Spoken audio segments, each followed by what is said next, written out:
Halo,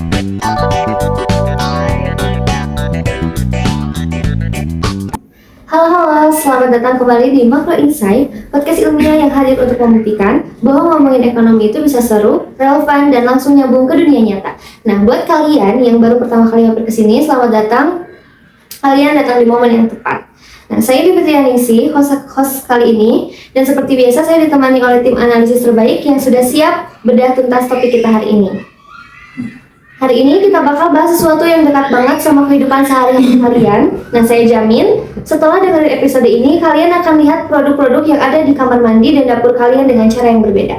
Nah, pertanyaan besar kita hari ini adalah di tengah kondisi makroekonomi Indonesia yang sedang penuh tekanan, inflasi yang bergejolak, rupiah yang melemah, suku bunga yang meninggi, dan bagaimana Unilever Indonesia, salah satu raksasa MFCG terbesar di negeri ini, tetap bisa beroperasi, berinovasi, dan mempertahankan posisinya di pasar. Nah, apakah mereka berdampak? Pasti. Tapi seberapa besar dan strategi apa yang bisa mereka ambil? Nah, itu yang akan kita kupas tuntas hari ini. Oke, kita langsung tancap gas ke inti pertama. Kita ke analisis makro yang akan disampaikan oleh Saudari Agung. Nah, tolong bawa kita masuk ke gambaran kondisi makroekonomi Indonesia yang paling relevan buat analisis kita hari ini.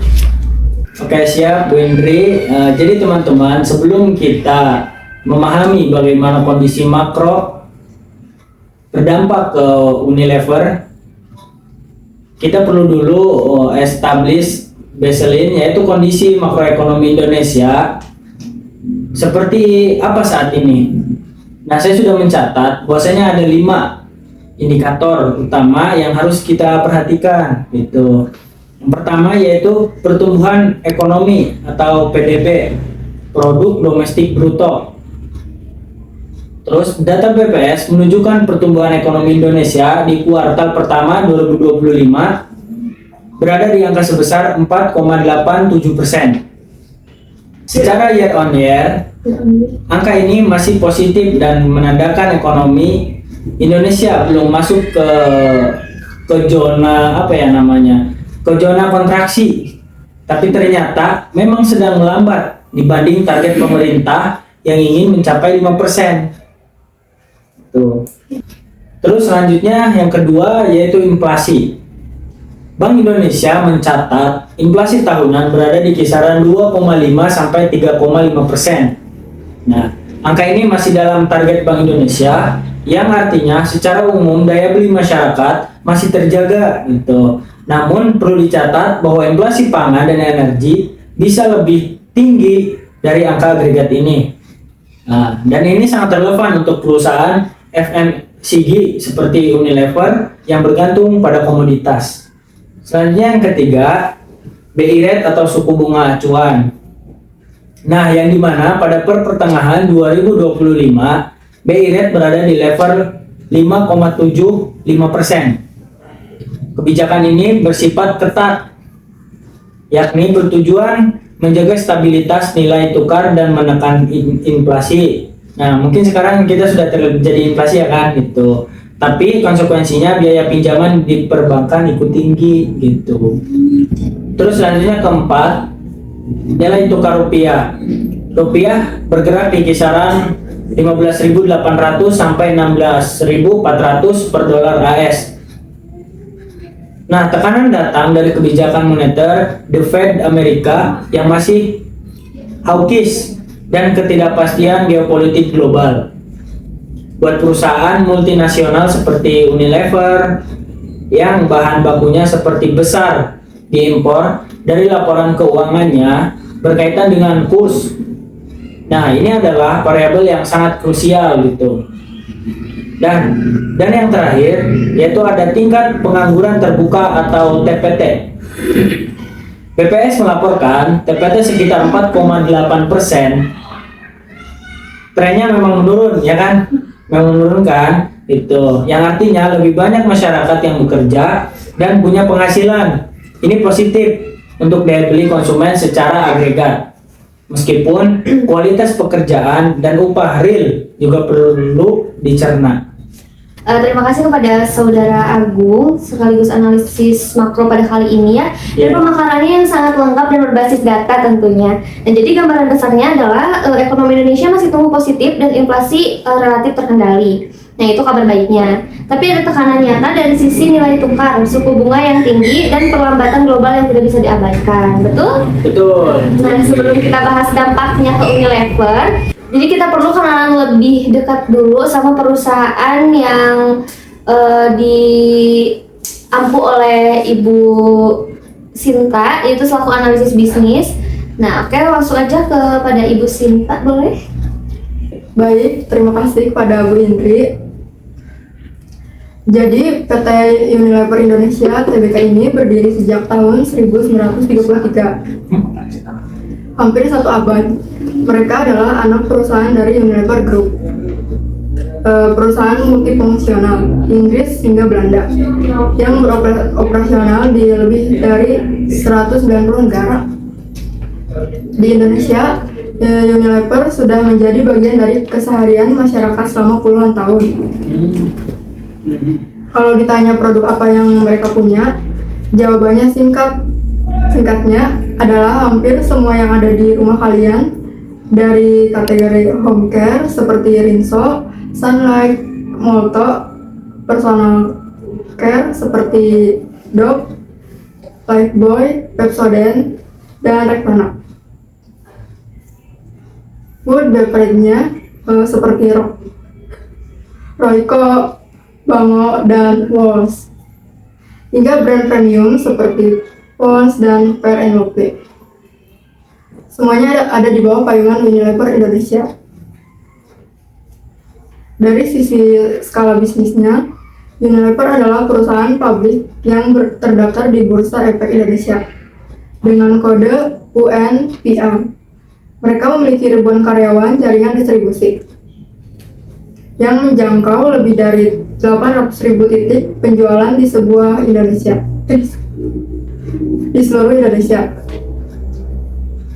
dan fasilitas produk di beberapa kota besar yang menarik untuk dicermati. Dalam beberapa tahun terakhir, Unilever mengalami tekanan kinerja yang cukup signifikan. Revenue mereka mengalami penurunan dibanding puncaknya beberapa tahun lalu. Dan harga saham UNPR juga terkoreksi cukup dalam. Ini menjadi konteks penting bahwa meski besar, Unilever bukan tanpa tantangan. Dari kondisi makroekonomi adalah salah satu faktor kuncinya. Oke, wah ini informasi yang sangat kaya banget ya, dan saya rasa banyak yang tidak menyangka bahwa Unilever yang produknya itu ada di mana-mana justru kadang menghadapi tekanan kinerja nyata gitu ya. Nah, ini semakin membuat analisis kita hari ini itu relevan dan menarik. Nah, pertanyaannya sekarang, seberapa besar kondisi makroekonomi berkontribusi terhadap tahanan yang Unilever alami, dan apa peluang yang bisa mereka manfaatkan gitu? Boleh?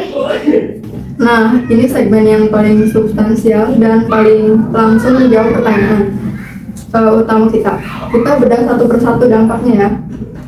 Dari 5 indikator makro yang tadi dipaparkan terhadap operasional Unilever Indonesia, dampak pertama, pelemahan rupiah terhadap biaya bahan baku.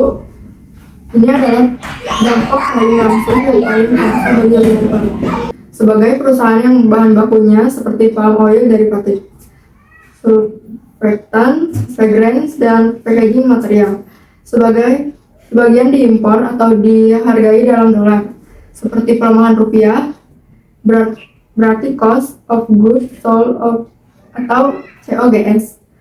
Mereka naik secara otomatis ketika kurs bergerak dari 15.800 ke 16.400. Itu artinya ada tambahan biaya produk yang harus diserap, entah oleh margin mereka atau dialihkan ke konsumen melalui kenaikan harga. Nah, tadi kita sudah lihat ya dari analisis bisnis. Mungkin dari Saudara Agung ada tambahan lagi selain yang dipaparkan oleh Saudari Sinta? Oke, baik. Saya menambahkan ya, Bu Indri, untuk inflasi terhadap daya beli konsumen dan strategi pricing, ketika inflasi naik, konsumen Indonesia, terutama segmen menengah bawah yang menjadi basis pasar FMCG, cenderung melakukan trading down, gitu. Yaitu beralih ke produk yang lebih murah atau merek lokal yang harganya lebih terjangkau. Nah, ini langsung itu menekan volume penjualan produk-produk mainstream Unilever. Nah, namun di sisi lain, inflasi juga memberikan justifikasi bagi Unilever untuk menaikkan harga jual, yang menjadi dilema tersendiri karena biaya makin mengurangi volume. Terus ada juga yang tadi yang saya jelaskan, yaitu BI rate. Oke. Nah, yang dimana BI rate ini tinggi terhadap biaya modal dan investasi. Suku bunga yang tinggi membuat cost of capital meningkat. Bagi Unilever yang membutuhkan investasi rutin untuk pemeliharaan fasilitas produksi, terus ada pengembangan produk baru, dan ekspansi kapasitas. Kondisi ini memaksa mereka untuk lebih selektif dan efisien dalam alokasi belanja modal atau capex. Ekspansi agresi menjadi lebih mahal dan return on investment yang diharapkan harus lebih tinggi untuk bisa justify di investasi baru. Mungkin udah sih dari saya segitu. Oke, mungkin ini dari saudara Ijan mungkin akan ada tambahan. Boleh untuk ditambahkan kepada rekan-rekan semua? Ya, silakan. Ya, izin saya untuk menambahkannya ya, bahwa pertumbuhan ekonomi yang melambat dan dampaknya ke volume penjualan. Ketika PDB tumbuh lebih lambat dan kelas menengah merasakan tekanan daya beli, konsumsi rumah tangga yang menjadi tulang punggung bisnis Unilever ikut termoderasi. Data menunjukkan bahwa volume penjualan Unilever Indonesia memang mengalami tekanan dalam beberapa kuartal terakhir yang sejalan dengan perlambatan konsumsi domestik. Tapi ada sisi positifnya juga nih. Ada berarti ya? Ada, oke boleh. Boleh sebelah. Dan ini penting untuk kita catat. Produk-produk FMCG yang Unilever jual adalah produk kebutuhan dasar. Orang tidak akan berhenti mandi, mencuci, atau makan hanya karena ekonomi melambat. Artinya, demand-nya bersifat relatively inelastik, turunnya lebih lambat dibanding barang-barang sekunder atau tersier. Ini adalah natural hand yang dimiliki bisnis FMCG. Oke, tadi analisis mendalam dari ketiga analisis kita atau bintang tamu kita hari ini. Nah, tapi dari pembahasan yang tadi, saya mau highlight satu poin penting yang menurut saya paling menarik ya dari pembahasan-pembahasan yang tadi. Yang mana Nah, nih? itu sih soal trading down behavior yang itu. konsumen. Nah, yang itu. Nah, ini kan fenomena yang sangat nyata dan sering underestimate oleh perusahaan-perusahaan besar kan. Iya, Gitu. benar. Nah, ketika konsumen mulai beli produk lebih murah, nah Unilever itu tidak bisa hanya mengandalkan brand loyalty semata. Iya. Nah, mereka harus punya respon strategis yang nyata, dan itulah yang akan kita bedah lebih jauh dari segmen SWOT atau SWOT ya, Oke. dan rekomendasi. Nah, boleh ada yang mau menjelaskan, boleh dari Bapak Agung? Baik, kalau gitu kita masuk ke analisis SWOT ya, SWOT. Iya.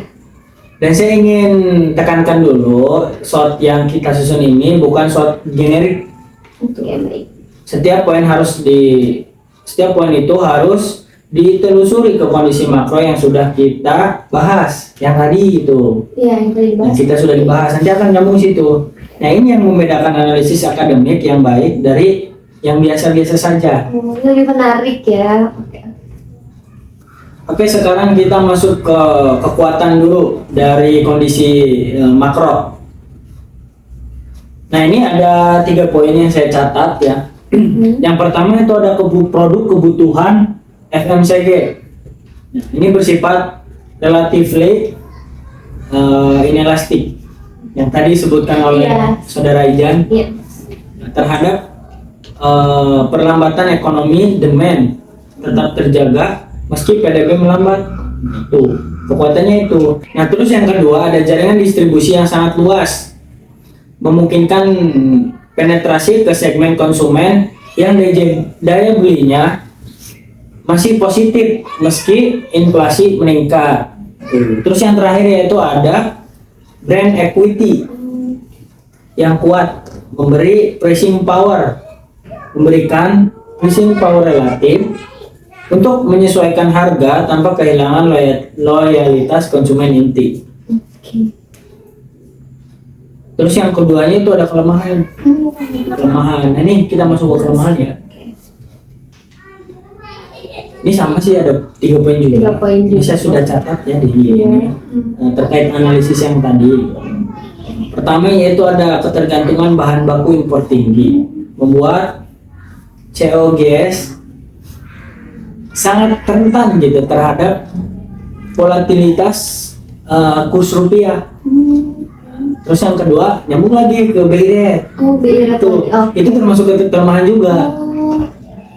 Jika BI rate tinggi, meningkatkan cost of capital dan memperlambat investasi untuk inovasi dan ekspansi kapasitas produksi. Ini itu lemahnya.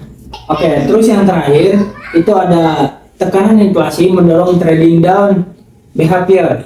Oke. Konsumen menuju merek lokal yang lebih murah. Nah, itu mengancam volume penjualan begitu. Itu dari sisi kelemahannya. Iya. Nah, terus juga pasti dong di dalam kekuatan kelemahan ada yang namanya peluang nih. Oh, iya betul banget. Yang pertama yaitu TPT yang membuka akses ke tenaga kerja dan meningkatkan konsumsi rumah tangga sebagai basis demand produk Unilever. Terus selanjutnya ada pertumbuhan kelas menengah Indonesia. Nah, meski melambat, tetap membuka pasar bagi produk kategori premium Unilever seperti Dove tadi yang disebutkan oleh Bu Sinta, itu kan ada Dove, terus juga ada Tresemme. Nah, terus yang selanjutnya itu ada tren digitalisasi perdagangan retail, membuka channel distribusi baru yang lebih efisien dan hemat biaya di tengah suku bunga yang tinggi. Nah, ini yang terakhir nih, ada ancaman dari kondisi makro kita saat ini. Jadi kan kita sudah berbicara kekuatan, kelemahan, peluang, pasti ada ancaman. Ini yang namanya analisis SWOT kan ini. Pertama yaitu ada volatilitas kurs yang tidak terprediksi dapat memperburuk biaya impor secara mendadak dan menekan profitabilitas secara drastis. Terus memperlambat ekonomi global, dapat menekan permintaan ekspor dan mengurangi kontribusi pasar luar negeri bagi induk perusahaan Unilever global. Oh, jadi memperlambat ya Pak ya? Iya, sangat memperlambat. Karena ini mungkin ancaman dari yang tadi kondisi makro saat ini, pasti ancamannya ke situ. Iya betul. Oke, mungkin itu dari saya. Terima kasih Bu. Iya. Waktunya. Oke, luar biasa banget ya ini untuk SWOT-nya yang benar-benar keren banget. Nah, jadi setiap poinnya itu punya akar yang jelas di kondisi makroekonomi. Dan kalau saya perhatikan, ada benang merah yang menarik nih. Jadi kekuatan Unilever itu ada di sisi demand yang relatif stabil. Nah, tapi kelemahan dan ancaman terbesarnya itu ada di supply dan cost ya? Iya, benar gitu. Nah, penetapannya dan finalnya itu strategi apa yang paling tepat untuk Unilever merespon semua ini? Boleh dijawab sama Ibu, boleh mungkin sama Ibu ya? Iya, gantian dong. Iya, kita capek ya, mungkin dia harus ngobrol terus. Boleh Ibu? Nah, berdasarkan seluruh analisis yang sudah kita bahas hari ini, dari kondisi makro, profil perusahaan, dampak, hingga analisis SWOT, ada 3 rekomendasi strategi utama yang kami sarankan untuk Unilever Indonesia. Nah, rekomendasi pertama yaitu strategi multi-tier versi atau portofolio bertingkat. Menghadapi trading down behavior konsumen yang dipicu inflasi, nah Unilever harus memastikan mereka punya produk yang kompetitif di setiap segmen harga, premium, menengah, dan ekonomi. Jika segmen menengah bawah mulai beralih ke merek murah, Unilever bisa menawarkan varian ukuran lebih kecil atau saset yang harganya lebih terjangkau. tanpa mengorbankan brand positioning produk utamanya. Ini strategi klasik FMCG yang terbukti efektif di masa tekanan ekonomi. Nah, ada rekomendasi kedua, yaitu optimasi supply chain dan lokalisasi bahan baku. Nah, untuk mengurangi ekspor terhadap volatilitas kurs, Unilever perlu mempercepat program lokalisasi bahan baku, mengganti impor dengan sourcing dan supplier lokal yang pembayarannya dalam rupiah. Nah, selain itu, implementasi hedging instrumen keuangan untuk membeli bahan baku impor jangka pendek perlu diperketat agar margin tidak terkikis oleh pergerakan kurs yang tiba-tiba. Mungkin itu menurut saya. Oh, dari pandangan Ibu seperti itu ya. Oke, kita dengarkan. Sekarang kan tadi dari Ibu Sinta ya, dan sekarang kita akan dengarkan dari kacamata Bapak Agung, boleh? Oke, baik Bu Indri, terima kasih. Saya akan tambahkan satu poin yang mungkin saling melengkapi yang tadi disampaikan Bu Sinta. Nah, ini Unilever itu perlu menekankan atau memperkuat strategi sustainability-nya dan juga brand produk sebagai diferensiasi gitu. Konsumen Indonesia yang semakin sadar lingkungan, terutama generasi muda nih, itu cenderung royal terhadap brand yang punya komitmen di lingkungan. Nah, ini bisa menjadi muat yang sulit ditiru oleh kompetitor. Jadi sulit ditiru ya Pak ya? Iya. Oh, iya. Jadi ini nih, generasi muda harus pada tahu nih. Tadi kan bisa menjadi muat yang sulit ditiru oleh kompetitor lokal yang lebih murah namun belum punya track record sustainability yang kuat. Mungkin itu sih dari saya tambahannya. Oke, siap. Ini udah cukup ya. Ini kayak sempurna banget ya, 4 rekomendasi yang saling melengkapi dan semuanya punya justifikasi yang kuat berbasis kondisi makro. Nah, multi-tier PC untuk merespon perilaku konsumen, lokasi supply chain untuk atasi tekanan kurs, terus efisiensi operasional untuk menghadapi suku bunga tinggi, dan sustainability untuk membangun loyalitas jangka panjang. Nah, ini adalah paket strategi yang komprehensif. Oke, bravo untuk tim kita hari ini. Kita masuk ke segmen akhir. Teman-teman, kita sudah melewati perjalanan analisis yang sangat panjang dan saya harap cukup mencerahkan hari ini. Nah, kita mulai dari membaca peta makroekonomi Indonesia, PDB, inflasi, BI rate, kurs, dan pengangguran. Nah, kemudian kita kenalan dengan Unilever Indonesia, perusahaan yang hampir 1 abad yang produknya ada di setiap sudut rumah kita gitu. Lalu kita bedah bagaimana 5 indikator makro itu berdampak nyata ke bisnis mereka. Kita susun SWOT yang berbasis data, bukan asumsi. Dan akhirnya kita rumuskan 4 rekomendasi strategis yang konkret dan actionable gitu. Nah, kalau ada satu hal yang ingin saya titipkan dari episode ini, yaitu ilmu makroekonomi bukan hanya milik para ekonom di ruang sidang atau analisis di bursa saham. Tapi ilmu adalah alat navigasi bagi siapapun yang ingin membuat keputusan bisnis yang sangat cerdas gitu. Nah, ketika kamu tahu rupiah melemah, kamu tahu impor akan mahal. Ketika kamu tahu suku bunga naik, kamu tahu ekspansi harus diperhitungkan lebih matang. Nah, ketika kamu tahu daya beli masyarakat tertekan, kamu tahu strategi harga harus disesuaikan. Itu bukan teori, itu survival skill di dunia bisnis nyata. Nah, mungkin sekian episode Makro Insight hari ini. Terima kasih sudah menyimak sampai akhir. Kalau episode ini bermanfaat, jangan lupa bagikan ke teman-teman kalian. Saya Edi Fitrianingsih bersama seluruh tim kami. Ada Bapak Agung, Ibu Sinta, dan Bapak Ijan. Mengucapkan sampai jumpa di episode berikutnya. Tetap analitis, tetap kritis, dan tetap semangat belajar. See you next time.